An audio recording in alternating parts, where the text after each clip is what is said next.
नमस्ते। इस वीडियो में हम लोग एंटोनिम के क्वेश्चंस को डील करेंगे जो किसी भी कम्पिटिटिव एग्जामिनेशन के लिए इम्पोर्टेंट होते हैं। तो देखेंगे,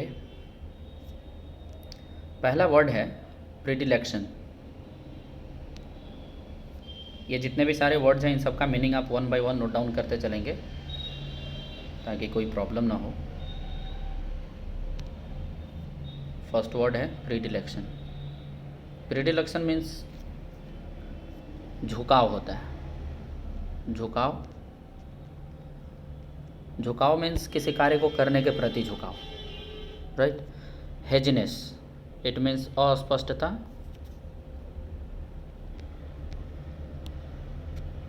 ओके। लीगल राइट है कानूनी अधिकार। डिसइंक्लाइनेशन का मतलब होता है अनिच्छा, यानी जब आप किसी काम को करने के प्रति अनिच्छुक होते हैं तो इसको डिसइंक्लाइनेशन बोलते हैं। उसके बाद लास्ट वर्ड है कैमराडरी। कैमराडरी मीन्स होता है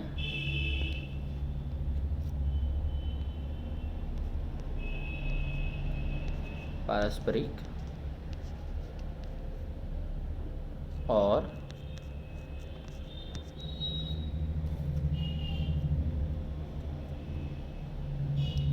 आप इतना लंबा छोड़िए, मित्रता की भावना नोट कर लीजिए। कैमराडरी का मतलब होता है मित्रता की भावना, ठीक है। तो प्रीडिलेक्शन का एंटो क्या होगा? अस्पष्टता, हेजिनेस से जाना बिल्कुल भी सही नहीं होगा। लीगल राइट, इससे भी कोई रिलेशन नहीं है इसका। डिसइंक्लाइनेशन है किसी कार्य को करने के प्रति अनिच्छा, मतलब आप किसी काम को नहीं करना चाहते हैं। और यहाँ है किसी काम को करने के प्रति झुकाव, तो ऑब्वियसली एंटो इसका डिसइंक्लाइनेशन होगा। नेक्स्ट क्वेश्चन पर आते हैं। ये क्या हो गया?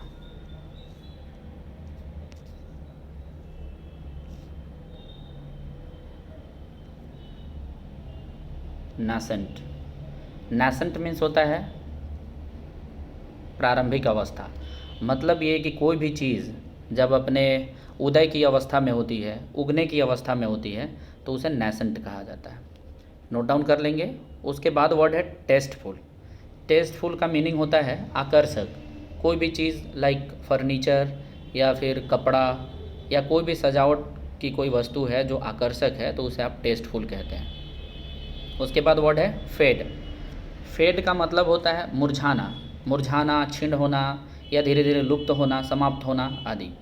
उसके बाद है नोटोरियस। नोटोरियस मीन्स होता है कुख्यात, ठीक है। और डिटेस्टेबल का मतलब होता है निंदनीय। तो आइए चेक करते हैं इसका एंटो क्या होगा।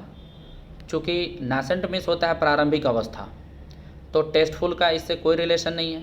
फेडिंग हो सकता है, फेडिंग इसलिए हो सकता है क्योंकि इसका मीनिंग लुप्त होना या समाप्त होना हो रहा है, ठीक है। यहाँ हो रहा है उगने की अवस्था होना और यहाँ है समाप्त होने की अवस्था, तो ऑब्वियसली इसका परफेक्ट ऑप्शन बी ही होगा।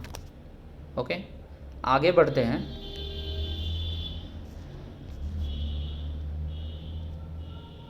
वर्ड है इमैसिएटेड। इमैसिएटेड का अर्थ होता है दुर्बल, ठीक है। मान लीजिए कि कोई व्यक्ति पर्याप्त भोजन की कमी के कारण दुर्बल हो जाता है तो उसे इमैसिएटेड कहते हैं। उसके बाद है डेबिलिटेटेड। इसका भी मतलब होता है कमज़ोर, ठीक है। उसके बाद है डिक्रेपिट। डिक्रेपिट का भी मीनिंग होता है कमज़ोर, और गॉन्ट का भी मीनिंग होता है कमज़ोर। एक वर्ड नीचे रह गया, रोबस्ट। रोबस्ट का मतलब होता है बलवान, ठीक है। बलवान यानी बलिष्ठ। तो ए बी सी इन तीनों का मतलब कमज़ोर ही है। एक वर्ड है बलवान यानी रोबस्ट, इसका परफेक्ट ऑप्शन डी हो जाएगा।